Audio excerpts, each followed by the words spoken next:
Hello दोस्तों, स्वागत है आपका अपने चैनल एग्जाम जोन पे। तो फिर से मैं हाजिर हूँ 31 दिसंबर 2020 के इंपॉर्टेंट इवेंट्स के साथ। आप पूरा वीडियो ध्यान से देखिएगा क्योंकि लास्ट में आपको 2 क्वेश्चंस के जवाब देने हैं। आज का पहला क्वेश्चन है डिजिटल ओशन। ये एक वेब बेस्ड एप्लीकेशन है। आपको बताना है डिजिटल ओशन को किसके द्वारा लॉन्च किया गया है। तो डिजिटल ओशन इसको लॉन्च किया है डॉक्टर हर्षवर्धन ने। किसने? डॉक्टर हर्षवर्धन। डॉक्टर हर्षवर्धन जी हमारे मिनिस्टर ऑफ अर्थ साइंसेज हैं, यानी पृथ्वी विज्ञान मंत्रालय जो मिनिस्ट्री है उसके मिनिस्टर हैं डॉक्टर हर्षवर्धन। इनके द्वारा डिजिटल ओशन मोबाइल ऐप को लॉन्च किया गया है। डिजिटल ओशन ये अपनी तरह का पहला मोबाइल ऐप है जो ओशन इंफॉर्मेशन मैनेजमेंट करेगा। मतलब क्या है, कहाँ पे समुद्र शांत रहने वाला है या फिर कहाँ पे तूफान आने वाला है, ये सारी जानकारी आपको डिजिटल ओशन मोबाइल ऐप में मिल जाएगी। अच्छा, ये digital ocean mobile app develop किसने किया है? तो इसको डेवलप किया है इनकोइस, जो कि पृथ्वी विज्ञान मंत्रालय के अंतर्गत एक संस्था है, हैदराबाद में स्थित है। इनकोइस इसका फुल फॉर्म है Indian national centre for ocean information services. 1998 में स्थापना हुई थी, हैदराबाद में स्थित है। नया क्वेश्चन देखते हैं। होम मिनिस्टर अमित शाह जी द्वारा थॉबल मल्टीपर्पज प्रोजेक्ट का ई ऑफिस किस इंडियन स्टेट में इनॉग्रेट किया गया है? तो थॉबल मल्टीपर्पज प्रोजेक्ट कहाँ स्थित है? मणिपुर में। मणिपुर में है थॉबल मल्टीपर्पज प्रोजेक्ट, जिसका e office recently Amit Shah द्वारा इनॉग्रेट किया गया है। अमित शाह जी इस समय नॉर्थ ईस्ट के भ्रमण पर हैं, वहीं पर थॉबल मल्टीपर्पज प्रोजेक्ट इसके ई ऑफिस का इनॉग्रेशन इन्होंने किया है। इसके साथ ही 7 यानी 7 और प्रोजेक्ट ऐसे हैं, या फिर ये कह सकते हैं कई सारे ऐसे प्रोजेक्ट हैं जो मणिपुर में इनॉग्रेट किए गए हैं, लॉन्च किए गए हैं अमित शाह जी द्वारा। आप याद रखिएगा, थॉबल मल्टीपर्पज प्रोजेक्ट या फिर थॉबल डैम मणिपुर में स्थित है। 2004 में इस डैम पर काम शुरू हुआ था, लेकिन अटल जी से लेकर मोदी तक यानी पीएम मोदी तक ये काम कंप्लीट नहीं हो पाया। मोदी गवर्नमेंट के आने के बाद थॉबल डैम का काम कंप्लीट हो पाया था, जिसके ई ऑफिस का इनॉग्रेशन अमित शाह ने किया मणिपुर में। मैप में देखते हैं, ये है मणिपुर। सीएम कौन है यहाँ के? एन बीरेन सिंह। गवर्नर कौन है?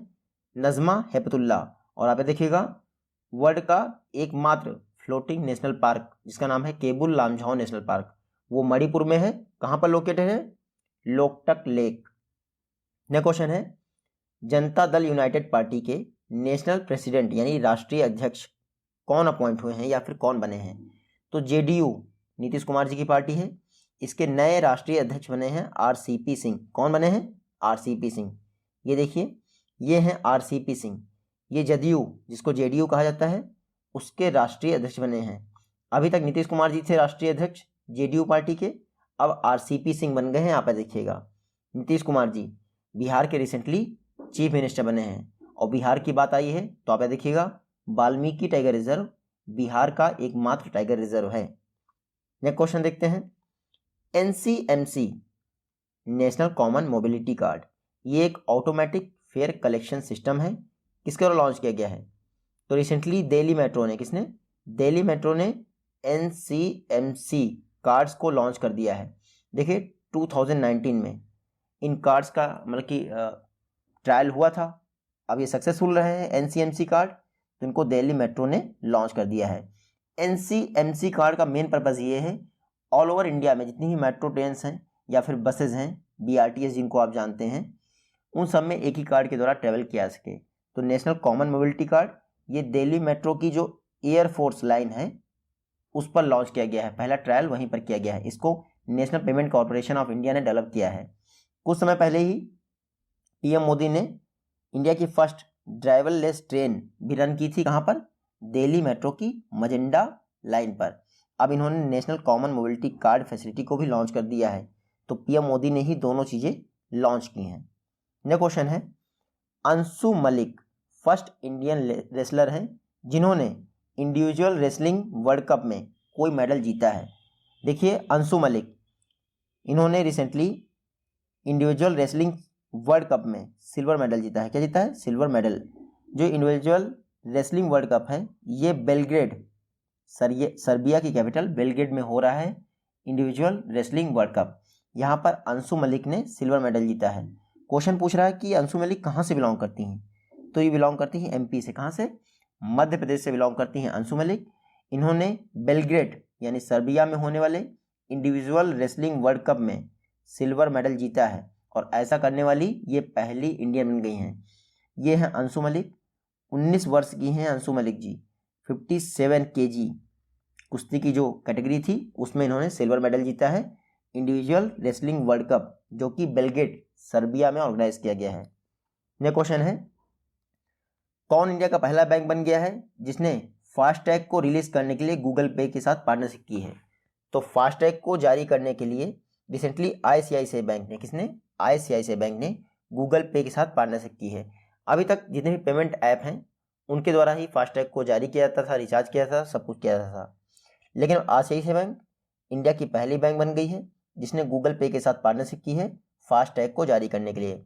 फास्टैग आप सभी लोग जानते हैं, गाड़ी की विंडशील्ड पे लगा होता है फास्टैग। टोल कलेक्शन सिस्टम है एक तरह के, मैंने कि आप बिना रुके टोल पे किया बिना, सॉरी टोल फिजिकली पे किए बिना आप जा सकते हैं टोल नाके से। 1 जनवरी 2021 से जो आईसीआईसीआई बैंक के कस्टमर्स हैं वो गूगल पे की मदद से अपने फास्टैग को रिचार्ज कर पाएंगे। आईसीआईसीआई बैंक की बात करें तो industrial credit and investment corporation of India 1994 में आईसीआईसीआई बैंक की स्थापना हुई थी। हेडक्वार्टर इसका मुंबई में है और वर्तमान में सीईओ कौन है आईसीआईसीआई बैंक के? संदीप बख्शी। नेक्स्ट क्वेश्चन है, ब्रह्मपुत्र आमंत्रण अभियान जो कि एक रिवर राफ्टिंग कैंपेन है, रिसेंटली किसके द्वारा लॉन्च किया गया है? तो ब्रह्मपुत्र आमंत्रण अभियान इसको लॉन्च किया है स्पोर्ट मिनिस्टर किरण रिजिजू ने। किसने? किरण रिजिजू। ब्रह्मपुत्र आमंत्रण अभियान एक रिवर राफ्टिंग चैलेंज है। आप देखिए इसमें क्या होगा, अरुणाचल प्रदेश से लेकर असम तक जो ब्रह्मपुत्र नदी का सिरा है 371 किलोमीटर का, कितना? 371 किलोमीटर, सॉरी 371 नहीं 917 किलोमीटर, 917 किलोमीटर लंबा जो ब्रह्मपुत्र का सिरा है अरुणाचल प्रदेश से असम के बीच, वहां पर रिवर राफ्टिंग की जाएगी जिसको लॉन्च किया है किरण रिजिजू ने। और ये जो रिवर राफ्टिंग कैंपेन इसका नाम क्या है? ब्रह्मपुत्र आमंत्रण अभियान। ये जो ब्रह्मपुत्र आमंत्रण अभियान है इसको ऑर्गेनाइज कौन कर रहा है? तो मिनिस्ट्री ऑफ जल शक्ति, एनडीआरएफ, इसके अलावा अरुणाचल प्रदेश और असम की गवर्नमेंट मिलकर ब्रह्मपुत्र आमंत्रण अभियान को ऑर्गेनाइज करेंगी। नेक्स्ट क्वेश्चन है, जो रिटेल लोन सीकर्स हैं यानी जो रिटेल कस्टमर्स हैं, थोक व्यापारी लोन लेने के लिए खड़े रहते हैं, उनके लिए डिजिटल लैंडिंग प्लेटफॉर्म डीएलपी किसके द्वारा लॉन्च किया गया है या फिर किस इंडियन बैंक ने लॉन्च किया है? तो recently BOB bank of Baroda ने डिजिटल लैंडिंग प्लेटफॉर्म लॉन्च किया है अपने रिटेल लोन सीकर्स के लिए। इसके तहत जितने भी रिटेल कस्टमर्स हैं बैंक ऑफ बड़ौदा के, उनको 30 मिनट में लोन मिल जाएगा। कितने मिनट में? 30 मिनट में। मजाक की बात है, सीरियस मत लीजिएगा, कभी 30 मिनट में लोन नहीं मिलता है। तो बैंक ऑफ बड़ौदा ने डिजिटल लैंडिंग प्लेटफॉर्म लॉन्च किया है अपने रिटेल कस्टमर्स के लिए। डिजिटल लैंडिंग प्लेटफॉर्म कई बार एग्जाम में इसका शॉर्ट फॉर्म में दे देते हैं, फुल फॉर्म पूछ लेते हैं, तो आप डीएलपी का फुल फॉर्म लिखिएगा, डिजिटल लैंडिंग प्लेटफॉर्म। बीओबी ने लॉन्च किया, तो बीओबी की बात कर लेते हैं। 1908 में स्थापना हुई थी। हेडक्वार्टर इसका बड़ौदा गुजरात में है और चेयरपर्सन कौन है? हसमुख अढ़िया। नेक्स्ट क्वेश्चन है, डीआरडीओ के scientist of the year award 2020 के लिए किसको सम्मानित किया गया है? तो डीआरडीओ के scientist of the year award से सम्मानित किए गए हैं हेमंत कुमार पांडे जी। कौन? हेमंत कुमार पांडे। ये देखिए ये हैं हेमंत कुमार पांडे जी। इनको राजनाथ सिंह द्वारा डीआरडीओ के scientist of the year award से सम्मानित किया गया है। इन्होंने कोई मिसाइल नहीं बनाई है, ये डीआरडीओ के मेडिसिन सेक्टर से हैं, यानी दवाइयाँ बनाते हैं। तो आप देखिएगा डिफरेंट टाइप की हर्बल मेडिसिन डेवलप करने के लिए ये जो हेमंत कुमार पांडे जी हैं इनको डीआरडीओ के scientist of the year award से सम्मानित किया गया है। क्योंकि डीआरडीओ ने ये अवार्ड दिया है scientist of the year award, तो डीआरडीओ की बात कर लेते हैं। Defence research and development organisation 1958 में स्थापना हुई थी। हेडक्वार्टर कहाँ है इसका? न्यू दिल्ली में। वर्तमान में डीआरडीओ के चेयरपर्सन कौन है? जी सतीश रेड्डी। और डीआरडीओ का मोटो क्या है? बलस्य मूलम विज्ञानम, strength originate is in science. Next question है, इंश्योरेंस सॉल्यूशन सर्विसेज को ऑफर करने के लिए किस स्मॉल फाइनेंस बैंक ने आईसीआईसीआई प्रूडेंशियल के साथ पार्टनरशिप की है? तो recently AU small finance bank ने आईसीआईसीआई प्रूडेंशियल के साथ पार्टनरशिप की है ताकि जो अपने कस्टमर्स हैं उनको इंश्योरेंस सर्विसेज प्रोवाइड की जा सकें। इसमें क्या होगा? देखिए आईसीआईसीआई प्रूडेंशियल और एयू स्मॉल फाइनेंस बैंक मिलकर पेपरलेस तरीके से इंश्योरेंस सर्विसेज प्रोवाइड करेंगे अपने कस्टमर्स को। तो एयू स्मॉल फाइनेंस बैंक इसने आईसीआईसीआई प्रूडेंशियल के साथ पार्टनरशिप कर ली है। एयू स्मॉल फाइनेंस बैंक की बात करें तो 1996 में स्थापना हुई थी। हेडक्वार्टर कहाँ है इसका? जयपुर, राजस्थान की कैपिटल जयपुर में इसका हेडक्वार्टर है। एयू स्मॉल फाइनेंस बैंक के एमडी एंड सीईओ कौन है? Sanjay Agarwal. Small finance bank जब भी टर्म आए तो अब देखिएगा, स्मॉल फाइनेंस बैंक का लाइसेंस उन्हें मिलता है जिनकी पेड अप कैपिटल 200 करोड़ होती है। और इंडिया में जो स्मॉल फाइनेंस बैंक की शुरुआत हुई थी वो ऊषा थोराट कमेटी की रिकमेंडेशन पर हुई थी। नेक्स्ट क्वेश्चन देखते हैं। सेंट्रल द्वारा P&S बैंक जो पंजाब एंड सिंध बैंक है उसके लिए कितने अमाउंट के जीरो कूपन बॉन्ड रिलीज किए गए हैं? तो रिसेंटली सेंट्रल गवर्नमेंट ने 5500 करोड़ के, कितने? 5500 करोड़ के जीरो कूपन बॉन्ड इशू किए हैं। कितने? जीरो कूपन बॉन्ड 5500 करोड़ के इशू किए हैं सेंट्रल गवर्नमेंट ने पंजाब एंड सिंध बैंक के लिए। पर्पस क्या है? पर्पस है रिकैपिटलाइजेशन, यानी कि पूंजीकरण, क्योंकि पंजाब एंड सिंध बैंक के पास पूंजी की समस्या आ गई थी। तो बजाय इंटरेस्ट पे, यानी इंटरेस्ट पे लोन देने से अच्छा है कि इनको जीरो कूपन बॉन्ड दिए जाए। तो 5500 करोड़ के, एक तरह से कह सकते हैं 5500 करोड़ का फंड दिया है पंजाब एंड सिंध बैंक को। किसने? सेंट्रल गवर्नमेंट ने। इस पर इंटरेस्ट इनको नहीं पे करना पड़ेगा, खाली 5500 करोड़ रुपए पे करेंगे फ्यूचर में। पंजाब एंड सिंध बैंक की बात करें तो 1908 में इसकी स्थापना हुई थी। हेडक्वार्टर कहाँ है इसका? तो हेडक्वार्टर है नई दिल्ली में। और एमडी एंड सीईओ कौन है पंजाब एंड सिंध बैंक के? तो एस कृष्णन इसके एमडी एंड सीईओ हैं। नेक्स्ट क्वेश्चन है 2020 के doctor Narendra Dabholkar memorial award से किसको सम्मानित किया गया है? तो 2020 के doctor Narendra Dabholkar memorial award से सम्मानित किया गया है के वीरामणी को। किसको? के वीरामणी को। ये हैं के वीरामणी जी, महाराष्ट्र के जाने माने सोशल एक्टिविस्ट हैं के वीरामणी। इनको 2020 के नरेंद्र दाभोलकर मेमोरियल अवार्ड से सम्मानित किया गया है। ये नरेंद्र दाभोलकर मेमोरियल अवार्ड देता कौन है? तो इसको महाराष्ट्र फाउंडेशन द्वारा दिया जाता है, जो कि यूएस बेस्ड एक फर्म है। दाभोलकर जी महाराष्ट्र के जाने माने सोशल एक्टिविस्ट थे। उन्हीं की याद में हर वर्ष doctor Narendra Dabholkar memorial award दिया जाता है। 2020 का ये अवार्ड मिला है के वीरामणी को, जो कि खुद भी एक सोशल एक्टिविस्ट हैं। सोशल जस्टिस की फील्ड में ये काम करते हैं मतलब कि। नेक्स्ट क्वेश्चन है, recently global soccer award event हुए थे, उस दौरान player of the century award किसने जीता है? तो player of the century award जीता है क्रिस्टियानो रोनाल्डो। ये है क्रिस्टियानो रोनाल्डो, पुर्तगाल के फुटबॉल प्लेयर हैं क्रिस्टियानो रोनाल्डो। इन्होंने player of the century award जीता है ग्लोबल सॉकर्स अवार्ड इवेंट के दौरान। देखिए कुछ और अवार्ड हैं, आप उनको भी याद कर लीजिए। ये जो आपके हैं रॉबर्ट लेवांडोव्स्की, इन्होंने जीता है player of the year award. क्या जीता है? Player of the year award जीता है रॉबर्ट लेवांडोव्स्की ने। दूसरे हैं आपके पेप गार्डियोला ने coach of the century award जीता है। तो player of the century Cristiano Ronaldo, coach of the century Pep Guardiola. उसके अलावा से ये पूछ लिया जाए कि क्लब, जो football club of the century award है वो किसने जीता है?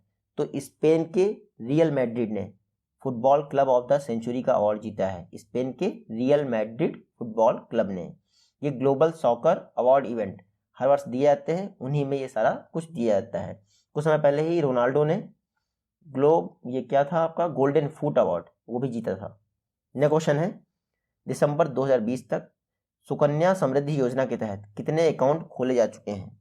तो दिसंबर 2020 यानी 2020 खत्म होने तक सुकन्या समृद्धि योजना के तहत टोटल 1.85 करोड़, कितने?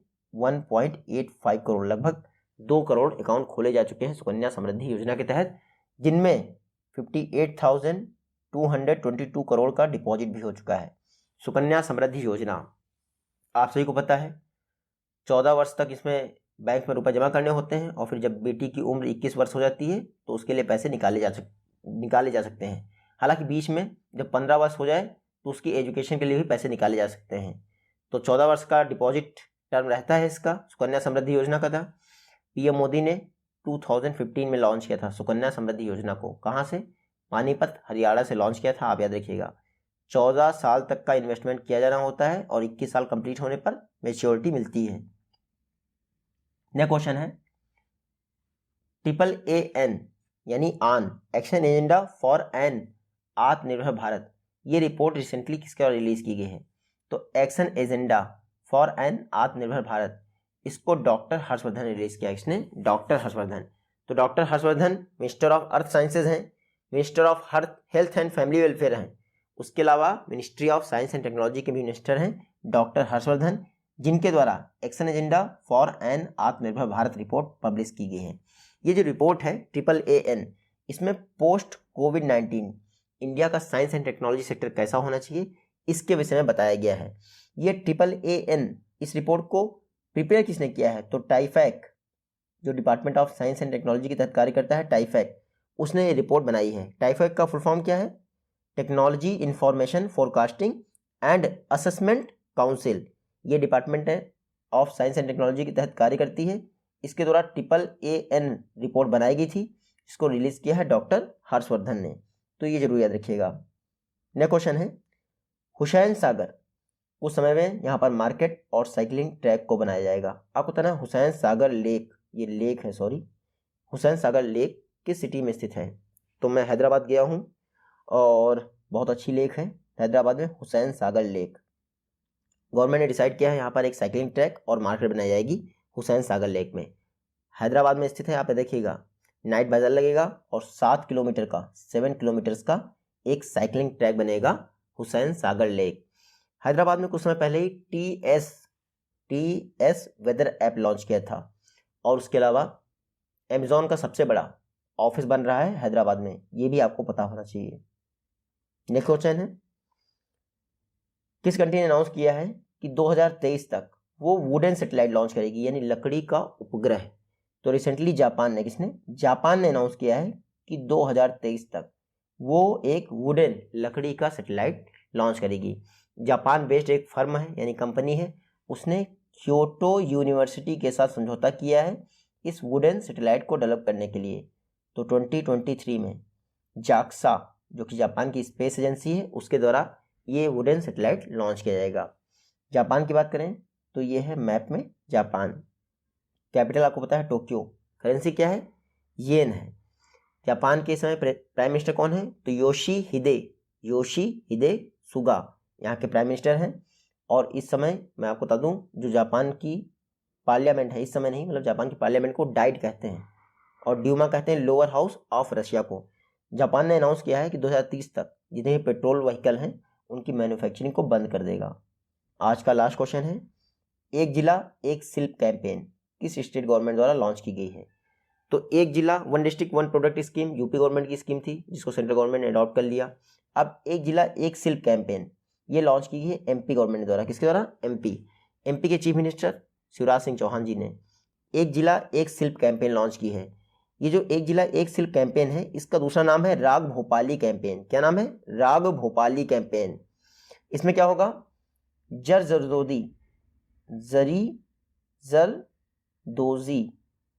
जरी जरदोजी करके एक क्राफ्ट है, उसको प्रमोट किया जाएगा। आप पढ़ लीजिएगा, जरी जरदोजी, इसको प्रमोट करने के लिए राग भोपाली कैंपेन या एक जिला एक शिल्प कैंपेन लॉन्च किया गया है MP के CM शिवराज सिंह चौहान द्वारा।